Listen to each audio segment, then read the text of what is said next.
जय हिंद दोस्तों, स्वागत है आप सबके आपके अपने YouTube channel self study with Kundan Kumar में। आज बात करेंगे हिस्ट्री क्लास 12th और आप सबके लिए हिस्ट्री से मॉडल पेपर तैयार किए हैं जो कि सेट 3 है। और अभी तक आपने सेट 1 2 नहीं देखे तो जाके जरूर देख लीजिएगा, जिसका लिंक हम आपको आई बटन में या तो वीडियो के डिस्क्रिप्शन में डाल देंगे, वहां से आप जाके डायरेक्ट देख सकते हैं। अगर आप 1 से लेकर 10 तक सेट देख लेते हैं तो आपको बोर्ड एग्जाम में 95% लाने से कोई भी नहीं रोक सकता है, सिर्फ हिस्ट्री के वीडियो देखने से। तो चलिए हम यहाँ से स्टार्ट करते हैं। और अभी तक आपने इस चैनल को सब्सक्राइब नहीं किया, सब्सक्राइब कर लीजिएगा और बेल आइकन को जरूर ऑल कर लीजिएगा।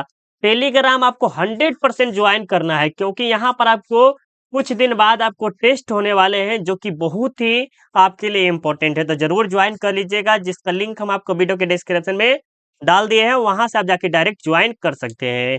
अगर आप आर्ट्स का पेड ग्रुप ज्वाइन करना चाहते हैं जहां पर आपको ऑल पीडीएफ नोट्स मिल जाएंगे, तो आप हमें इस नंबर पे कॉल या मैसेज करके ज्वाइन कर सकते हैं। मात्र आपको थोड़ा सा फीस लगेगा, उसके बाद आप वहां पर ज्वाइन कर सकते हैं और यहाँ से अच्छा खासा तैयारी भी कर सकते हैं। ठीक है, अब चलिए हम यहाँ से 1 नंबर से स्टार्ट करते हैं और आपको फिर बताते हैं मेरे दोस्त, आपको क्या करना है। ध्यान पूर्वक सुनना है ज्यादा। अगर आप जितना अच्छे से सुनेंगे उतना ही अच्छा से आप समझ भी पाएंगे वीडियो में। तो चलिए हम यहाँ से 1 नंबर से स्टार्ट करते हैं। और आप क्या कीजिए, 480 पे कर लीजिए, 480। और अगर आपके पास एमबी बहुत ज्यादा है तो 720 कर लीजिए, बेस्ट वीडियो दिखाएगा। ठीक है, तो चलिए हम यहाँ से 1 नंबर से स्टार्ट करते हैं। और 1 नंबर में क्या लिखा है कि भारतीय पुरातत्व का पिता किसे कहा जाता है। भारतीय पुरातत्व का पिता जो है वो अलेक्जेंडर कनिंघम को कहा जाता है। तो बी आपका राइट आंसर है, याद रखिएगा। अब चलिए 2 नंबर प्रश्न में क्या कह रहा है कि सिंधु घाटी सभ्यता में विशाल स्नानागार के अवशेष कहाँ से प्राप्त हुए हैं। सबसे पहले बात करते हैं, ये जो विशाल स्नानागार है वो कहाँ से प्राप्त हुए हैं, वो हुए हैं मोहनजोदड़ो से, याद रखिएगा। और ये जो विशाल स्नानागार देख रहे हैं इसके बारे में थोड़ा सा समझ लीजिए। ये जो 11 मीटर जो था, क्या था, लंबा था। क्या था, 11 मीटर लंबा। और आपको 7 मीटर क्या था, चौड़ा था, याद रखिएगा। और 2.5 मीटर क्या था, गहरा। आप सोच सकते हैं कितना बड़ा होगा। 11 मीटर आप सोचिए कितना बड़ा लंबा है और 7 मीटर चौड़ा है। अगर आप अनुमान लगाइएगा तो बहुत ही ज्यादा था। और ये जो स्नानागार देख रहे हैं वो किस लिए प्रयोग किए जाते थे, तो ये धार्मिक चीजों के लिए। जैसे नहीं समझते हैं कि छठ आ गया, पूजा ये हो गया, इसी प्रकार मोहनजोदड़ो में भी था। ठीक है, समझ में आ रहा है ना। अगर आपको थोड़ा सा भी समझ में आ रहा हो तो प्लीज पहले लाइक कर दीजिए। अगर आप लाइक करने में सक्षम है तो प्लीज एक बार लाइक कर दीजिएगा। अगर आप थोड़ा सा और ज्यादा सक्षम है तो शेयर कर दीजिए।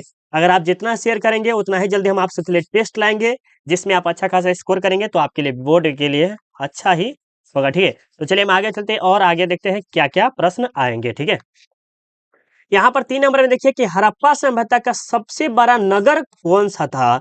यहाँ पर ये जो हड़प्पा सभ्यता देख रहे हैं ना, उसका सबसे बड़ा नगर था, तो वो जो था आपका मेरे दोस्त, वो था मोहनजोदड़ो।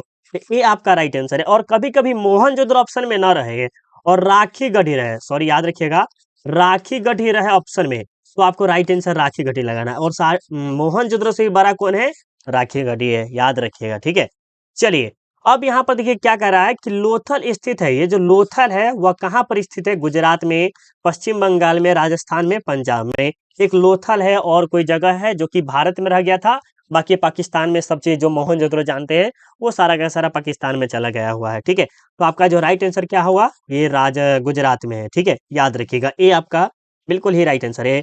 और ये याद रखिए, ये लोथल किस नदी किनारे है, तो भोगवा नदी, जो कि हम बहुत बार बताए हुए हैं। और कभी कभी पूछा जाता है कि लोथल का उत्खनन कब हुआ था, जैसे इसकी खोज कब हुई थी, तो 1954 में हुई थी। किसने किया था, तो रंगनाथ राव ने किया था। चलिए अब 5 नंबर देखिए कि सिंधु घाटी सभ्यता की जुड़वा राजधानी की थी। जुड़वा का मतलब क्या होता है, ज्वाइंट, जो कि था वो अलग बगल ही कर सकते हैं, वो था। तो वो जो था सबसे पहले मोहनजोदड़ो, सॉरी हड़प्पा, और उसके बाद मोहनजोदड़ो, जिसे जैसे हड़प्पा कह सकते हैं 1921 में किया गया था। और इसका जो किया गया था 1922 में। इसका जो उत्खनन किए थे वो किए थे राखल दास बनर्जी, राखल दास बनर्जी लिख दिए हैं। और उसका जो किए हैं दाया, यहाँ पर लिखा नहीं है, दया राम साहनी। ठीक है, इतना हम लिख दिया, आपको समझ में आ गया होगा, राइट। चलिए और वहीं पे बात करिए, जो हड़प्पा है ये रावी नदी के, और ये जो मोहनजोदड़ो है वो सिंधु नदी के। ये भी आप याद रखिएगा, थोड़ा सा और डिटेल में जानेंगे क्या। कोई पैसा तो नहीं ना लग रहा है। 6 नंबर में देखिए क्या कह रहा है कि प्रसिद्ध ग्रंथ इंडिका की रचना किसने की थी। ये जो इंडिका देख रहे हैं इसके रचनाकार कौन है? तो आपको बता दें कि इसके जो रचयिता है वो मेगास्थनीज है। क्या है? मेगास्थनीज है। और इसके बारे में थोड़ा-सा आप अच्छे से याद कर लेंगे तो आपके लिए और बेस्ट वीडियो बन जाएगा, ठीक है? तो ये जो मेगास्थनी देख रहे हैं ये यूनान का था। कहाँ का था? यूनान का था। किस रूप में थे? तो राजदूत। राजदूत जानते हैं ना कि दूसरी जगह से आए हुए हैं वो सब होते थे, ठीक है? बहुत ही अच्छा इंडिया के बारे में वर्णन किए हैं इंडिका नामक पुस्तक में। चलिए, अब देखते हैं 7 नंबर में क्या करा है? 7 नंबर प्रश्न को अच्छे से समझेंगे थोड़ा-सा यहाँ पर देख लेते हैं। और 7 नंबर में कह रहा है कि प्राचीन भारत में धम्म की शुरुआत किस शासक ने की थी? सबसे पहले ये धम्म को पकड़िए और आपको लगा देना है अशोक को, ठीक है? तो सी राइट आंसर होगा। अब यहाँ पर ये जो अशोक की बात आती है तो अशोक के बारे में थोड़ा-सा जानना बहुत ही ज़रूरी है, क्योंकि अशोक जो है ना वो धम्म के लिए बहुत ही ज़्यादा प्रसिद्ध है। इतिहास में जितना प्रसिद्ध नहीं है, वह उतना अपने धम्म के लिए ज़्यादा प्रसिद्ध है। कौन? तो अशोक, राइट? चलिए, अब यहाँ पर देखिए क्या कह रहा है 8 नंबर में कि पाटलिपुत्र नगर की स्थापना उदयन ने किस नदी के संगम पर की थी? ये जो पाटलिपुत्र दिख रहे हैं, जिसे पटना के नाम से भी जानते हैं आप सब, और इस नगर की स्थापना की किसने की थी? उदयन ने। ये भी याद रखिएगा कि पाटलिपुत्र नगर की स्थापना किसने की थी? उदयन ने की थी। और किस नदी के किनारे की थी? तो ये की थी गंगा नदी, सोन नदी और पुनपुन नदी। तो आपका राइट आंसर क्या होगा? डी होगा, ठीक है? चलिए, अब यहाँ पर देखिए 9 नंबर में कह रहा है कि किसके अभिलेख में भूमि दान का उल्लेख मिलता है? किसके अभिलेख में भूमि दान, भूमि के बारे में भूमि में दान में दे दिया कि लो या तुम्हारा ये भूमि हो गया, दे दे देता पहले के राजा। तो ये अशोक के काल में हुआ था या समुद्रगुप्त के या प्रभावती गुप्त काल में या इनमें से सभी के काल में हुआ था? तो आप सब फटाफट बता दीजिए 9 का राइट आंसर क्या होगा? बहुत अच्छे मेरे दोस्त, इसका जो राइट आंसर क्या होगा? सी होगा। ये जो प्रभावती काल जो देख रहे हैं गुप्त काल का से उसी के काल में था, ठीक है? और ये कह सकते हैं सातवाहन जानते हैं? उस टाइम में ही क्या कहता था ये सब चालू था, ठीक है? पर चली थी। अब देखिए 10 नंबर में क्या कह रहा है कि मेगास्थनीज भारत में किसके दरबार में आया था? ये जो मेगास्थनीज है वो किसी के दरबार में आया था? वो चंद्रगुप्त मौर्य है या बिंदुसार है, अशोक है या पुष्यमित्र है? तो आप सबको पता है कि ये चंद्रगुप्त मौर्य के दरबार में आया था, तो ये आपका राइट आंसर है, ठीक है? चलिए, अब देखते हैं यहाँ पर क्या कह रहे हैं 11 नंबर में कि एलोरा में कैलाश मंदिर किस राजवंश ने निर्मित कराया था? तो एलोरा के जो कैलाश मंदिर है उसका कोई राजवंश ने क्या किया? निर्मित किया, मतलब निर्माण करवाया था। वो कौन था? तो आपको पता है ना कौन है? राष्ट्रकूट है। बिल्कुल डी आपका राइट आंसर होगा, ठीक है? अब देखिए यहाँ पर क्या कह रहा है 18 नंबर में थोड़ा सा, सॉरी 12 नंबर में, कि महाभारत युद्ध में कितने दिनों तक चला जाता था? ये जो महाभारत का जो युद्ध है वो कितने दिनों तक चला था? तो पूरा का पूरा 18 दिन चला था। तो डी आपका राइट आंसर होगा, ठीक है? याद रखिएगा। अब यहाँ पर देखिए क्या कह रहा है 13 नंबर में कि किस काल में वर्ण व्यवस्था वंशानुगत जाति में परिवर्तित हो गई? तो वो जो थी किस काल की थी आपको बताना है। तो ये जो थी उत्तर वैदिक काल में थी। तो ये आपका राइट आंसर होगा, ठीक है? अब यहाँ पर देखिए 14 नंबर में कि मनुस्मृति में कितने प्रकार के विवाह का उल्लेख किया गया? विवाह के बारे में आपको बताए हुए हैं जो कि टोटल 8 प्रकार के विवाह होते हैं और 8 विवाह का आप नाम जरूर याद रखेगा। सबसे पहले है 1 नंबर में ब्रह्म है, और दूसरे में है देव है, अर्ष है, प्रजापत्य है, असुर है, गंधर्व है, राक्षस और पिशाच है। ये 8 प्रकार के विवाह है और 8 प्रकार के विवाह आपको याद कर लेना है, ठीक है? चलिए, अब देखते हैं यहाँ पर आपके सामने 15 नंबर में क्या करा है कि भीम ने हिडिंबा के साथ कौन-सा विवाह संपन्न किया था? ये जो भीम जो देख रहे हैं वो हिडिंबा के साथ विवाह किया हुआ था। वो कौन-सा विवाह था? जो कि 8 विवाह है, उसी विवाह में से एक विवाह था जो कि अर्ष था, ये गंधर्व था या देव या राक्षस। तो ये जो भीम जो देख रहे हैं वो विवाह कौन-सा किए थे? बताइए फटाफट। बहुत बढ़िया, बहुत बढ़िया। ये जो किए थे गंधर्व ब्याह किए थे। बिल्कुल आपका इसका राइट आंसर है, ठीक है? चलिए, अब यहाँ पर देखिए 16 नंबर में क्या करा कि प्रथम बौद्ध संगीति कहाँ हुई थी? प्रथम बौद्ध संगीति पूछ रही है। यहाँ पर जैन रहता तो अलग होता। यहाँ पर क्या पूछा है? बौद्ध पूछा है। तब बौद्ध जो हुआ था वो प्रथम जो हुआ था वो भी आपको याद रखना है राजगृह में। कहाँ हुआ था? राजगृह में। और जैन पूछेगा तो कहाँ हुआ था? तो पटना में हुआ था शायद। हाँ, पटने में हुआ था। पाटलिपुत्र कह सकते हैं, पाटलिपुत्र कहिए अच्छा रहेगा। प्रथम जैन संगीति कहाँ हुई थी? तो पाटलिपुत्र में हुई थी। किसके तो वो छोड़िए दूसरे। और यहाँ पर क्या कर रहा है? जैन कर रहा है, जैन सॉरी बौद्ध कर रहा है। तो बौद्ध जो हुआ था राजगिरी में हुआ था। याद रखिएगा, बहुत ज्यादा इंपॉर्टेंट है। अजात शत्रु के द्वारा किया गया था, ठीक है?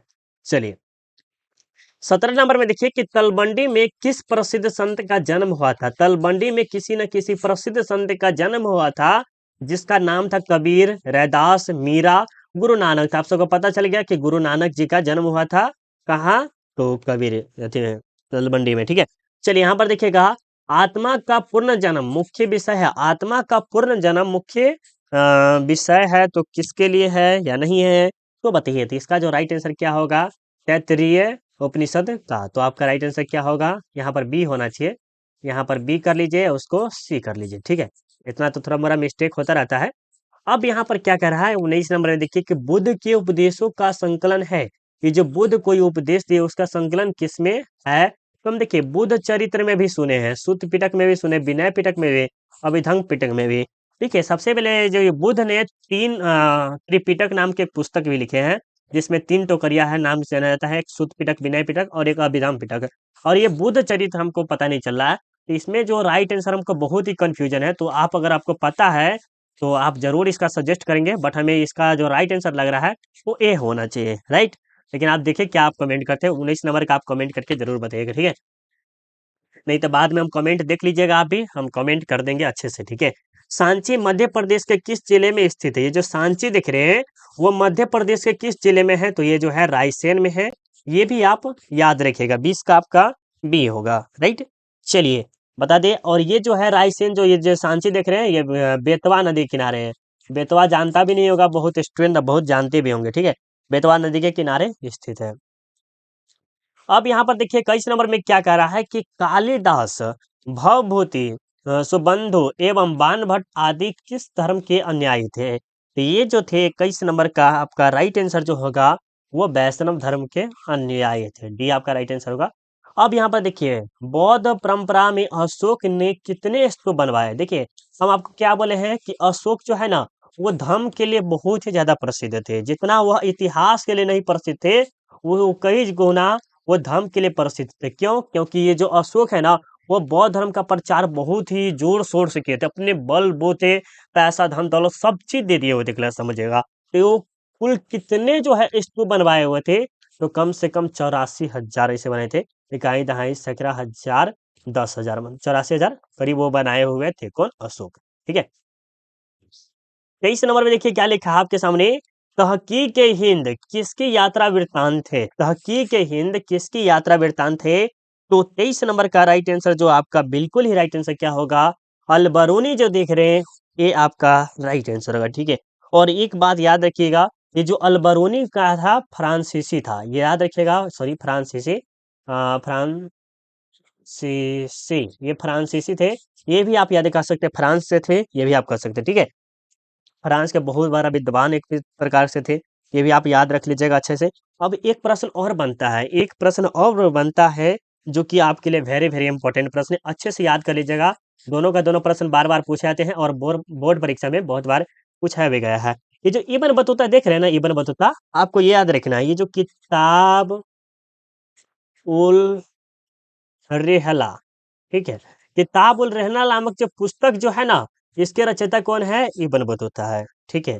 किताब उल रहला के रचयिता कौन है, इब्न बतूता। और तहकीक हिंद के रचयिता कौन है, तो अलबरूनी है, ठीक है, याद रखिएगा। अब देखिए आपके सामने थोड़ा सा ये लैपटॉप है ना, लैपटॉप में पढ़ाने में दिक्कत देता है थोड़ा सा। 24 नंबर देखिए, गुप्त काल में कौन चीनी यात्री भारत आया था। कौन चीनी यात्री भारत आया था, तो आप सबको पता चल गया होगा कि 24 का राइट आंसर क्या होगा, तो फटाफट बता दीजिएगा। चलिए बहुत अच्छे, आप सबका जो राइट आंसर क्या आ रहा है, फाइयान आ रहा है, ठीक है। आगे चलिए, आगे चले, जो कि चंद्रगुप्त द्वितीय के काल में आया था। यहाँ पर 25 नंबर देखिए कि फ्रांसवा बेर्नियर जिस देश से भारत आया था उसका नाम क्या था, तो फ्रांसवा बेर्नियर फ्रांस से ही लिखा होगा, राइट, बी आपका राइट आंसर होगा। अब देखिए यहाँ पर क्या कह रहा है कि भारत की डाक व्यवस्था का वर्णन अपने यात्रा वृत्तांत में कौन किया था, तो आपको पता है वो कौन किए थे, पता है ना, बिल्कुल बिल्कुल बिल्कुल, बहुत अच्छे। 26 का जो आपका राइट आंसर आ रहा है वो आपका इब्न बतूता जी आ रहा है, बहुत अच्छे, गजब आप सबका आ रहा है। 27 नंबर में देखिए क्या कह रहा है यहाँ पर कि कैप्टन हॉकिंस किस मुगल शासक के दरबार में आया था। ये जो कैप्टन हॉकिंस देख रहे हैं यह किसी मुगल शासक के दरबार में आया था, उस मुगल शासक का दरबार का नाम क्या था, जहांगीर, राइट, जहांगीर। या दो नाम था, जहांगीर और सर थॉमस जो थे उसके काल में मतलब यहाँ पर आए हुए थे, ठीक है। और ये जो थे जहांगीर देख रहे हैं, ये मुगल वंश का चौथा शासक था। कौन था? चौथे शासक थे, ये भी याद रखिएगा कि ये जो जहांगीर है वो मुगल वंश का कैवा शासक था, तो चौथा शासक था, ठीक है। 28 नंबर में देखिए, गुरु नानक का संबंध किस धर्म से है? गुरु नानक जो संबंध है वह किस धर्म से? तो वह सिख धर्म से है, तो ये आपका राइट आंसर है। यहाँ पर देखिए 29 नंबर में कि सलीम चिश्ती की दरगाह कहाँ स्थित है? सलीम चिश्ती की दरगाह जो है आपके कहाँ पर है? तो आगरा में है। कहाँ पे है? आगरा में। तो ये आपका राइट आंसर है, ठीक है। बहुत अच्छे। और ये जो फतेहपुर सीकरी जिला जानते हैं वहां पर है, थोड़ा मोड़ा अगर आप पढ़े होंगे तो फतेहपुर सीकरी के नाम से कैसे जाता है? आगरा के नाम से जाता है, फलना चिला ऐसे ऐसे पढ़े होंगे, ठीक है। चलिए, अब यहाँ पर देखिए क्या कह रहा है कि अंडाल का सही परिचय क्या है? अंडाल का सही परिचय क्या है? वह अलवार स्त्री थी। स्त्री अंडाल ही होगी। वह नयनार स्त्री थी। अलवार पुरुष, पुरुष तो होगा नहीं, तो आपका ये भी नहीं होगा। ये और ये में से राइट आंसर, तो आपका राइट आंसर जो होगा ये होगा। बहुत अच्छे, ठीक है। विष्णु को अपना पति कौन मानती थी? विष्णु को अपना पति जो मानती थी वो अंडाल मानती थी, तो बी आपका राइट आंसर है, ठीक है। याद रखिएगा। अब यहाँ पर क्या करें, काशी में प्रसिद्ध संत का जन्म हुआ था। काशी में प्रसिद्ध संत का जन्म हुआ था, कौन था? मीरा या कबीर, गुरु नानक, बल्लाभाचार्य। तो इसमें बताइए कि काशी में प्रसिद्ध संत कौन थे जिनका जन्म हुआ था? 32 का फटाफट बता दीजिए। बहुत अच्छे। इसका जो राइट आंसर क्या होगा? कबीर जी का जन्म हुआ था कहाँ पर? काशी में। ये भी आपको याद रखना है। जो कि आप जानते होंगे, वाराणसी जानते हैं? वाराणसी, वहाँ वाराणसी यहाँ के नाम से ये प्रसिद्ध है। यहाँ पर आप जानते, अब जान गए होंगे, जो कि उत्तर प्रदेश में है, ठीक है। अब यहाँ पर देखिए 33 नंबर में क्या कह रहा है कि सुल्तान उल हिंद किसे कहा जाता है? सुल्तान उल हिंद किसे कहा जाता है? तो ये जो कहा जाता है ख्वाजा मुइनुद्दीन चिश्ती को कहा जाता है, तो ये आपका राइट आंसर है, ठीक है। याद रखेगा। अब देखिए आपके सामने 34 नंबर है कि फतेहपुर सिकरी को राजधानी किसने बनाया? फतेहपुर सिकरी को किसने राजधानी बनाया था? तो 34 नंबर का आपका राइट आंसर क्या होगा? वो बनाए थे अकबर जी बनाए थे, ठीक है। ये आपका राइट आंसर होगा, ठीक है। कब बनाए थे? 1572 में बनाए थे, ये भी आपको याद रखना है। 15 से 85 के बीच तक बनाया हुआ था, ये भी आपको याद रखना है, ठीक है। अब यहाँ पर देखिए क्या कह रहा है कि गोपुरम का संबंध है। गोपुरम का संबंध किससे है? मंदिर से है, ये भी आपको याद होगा। ये गोपुरम किसे कहते हैं ये आप अब आप कमेंट करके बताइएगा। गोपुरम किसे कहते हैं ये आप कमेंट करेंगे। देखिए गोपुरम में जैसे मंदिर उंदिर होगा तो हिंदू के ही ज्यादा होगा। वहां पर हिंदू अच्छे से मान दान करते होंगे, मतलब अच्छे से सेवा वेवा करते होंगे। धार्मिक चीज बहुत अच्छा होगा, कहाँ का? हिंदू के लिए, राइट। चलिए, अब यहाँ पर देखिए क्या कह रहा है 36 नंबर में कि विजयनगर शासकों के जो उड़ीसा के समकालीन राजवंश के शासक था उनका नाम क्या था? तो उसका जो नाम था 36 नंबर का वो था गजपति। बी आपका राइट आंसर होगा, याद रखिएगा। अब विजयनगर के बारे में आपको अच्छा पता ही है। विजयनगर की स्थापना कब हुई थी? 1336 ईस्वी में हुई थी। इसके संस्थापक कौन थे? हरिहर और बुक्का थे, ये आपको पता है। विजयनगर साम्राज्य की अंतिम राजधानी जो तिरुपति के समीप थी उनका नाम क्या था? तो वो जो नाम था 37 नंबर, वेरी वेरी इंपॉर्टेंट प्रश्न है, याद रखिएगा। तो ये जो था चंद्रगिरी जो देख रहे हैं ये आपका राइट आंसर होगा, ठीक है। अब यहाँ पर देखिए उड़ीसा के गजपति राज्य की स्थापना हुई थी। उड़ीसा के गजपति जो थी उसकी स्थापना हुई थी, तो कब हुई थी? फटाफट बता दीजिए। 1435 में, राइट। बी आपका राइट आंसर होगा। अब यहाँ पर देखिए क्या कर रहा है कि किस विदेशी यात्री ने अपने यात्रा वृत्तांत 3 समुद्र पार की यात्रा लिखकर भारत रूस मैत्री का आधार तैयार किया? वाह, कितना गजब सा सवाल लिखा गया है। सवाल को अच्छे से आप पढ़ के दोबारा रिपीट करके आप इसे जरूर याद कर लेंगे, क्या पता ये आपके बोर्ड में आ जाए। ये जो है अपनासी निकेतन है, जो कि बी आपका राइट आंसर होगा, ठीक है। चलिए, आप यहाँ देखिए 40 नंबर में क्या करा है कि महानवमी के डिब्बे को किस विदेशी यात्री ने विजय का भवन की संज्ञा दी है? तो ये जो है आपके 40 नंबर का जो राइट आंसर क्या होगा? डोमिगोइस पेज जो देख रहे हैं ये आपका राइट आंसर होगा, ठीक है। अब यहाँ पर देखिए अमुक्त मल्याद किसने लिखी? अमुक्त मल्याद किसने लिखी? 41 नंबर का जो आपका राइट आंसर क्या होगा? कृष्ण देव राय जो देख रहे हैं वो आपका राइट आंसर होगा, ठीक है। जो कि तेलुगु भाषा में लिखे थे, कौन? ये कृष्ण देव राय जो देख रहे हैं वो तेलुगु भाषा में लिखे थे अमुक्त मल्याद, ठीक है। चलिए, दीन ए लाई संबंधित है। दीन ए लाई जो है वह किससे संबंधित है? तो वो जो है आपको अकबर से संबंधित है और इसकी जो शुरुआत हुई थी 1581 में कह सकते हैं और इसके बाद धीरे-धीरे अकबर ने बहुत ही ज़्यादा सुधार किया हुआ था। एक वो तीन कठिया प्रथा शायद एक ही प्रथा था जो कि 1564 में इसको समाप्त किया था और ये बहुत ही अच्छा व्यवस्था भी था, ठीक है? हाँ, कर, जजिया कर का बारे में समाप्त किया। बहुत अच्छा काम किए हैं अकबर के बारे में देखेंगे तो, ठीक है?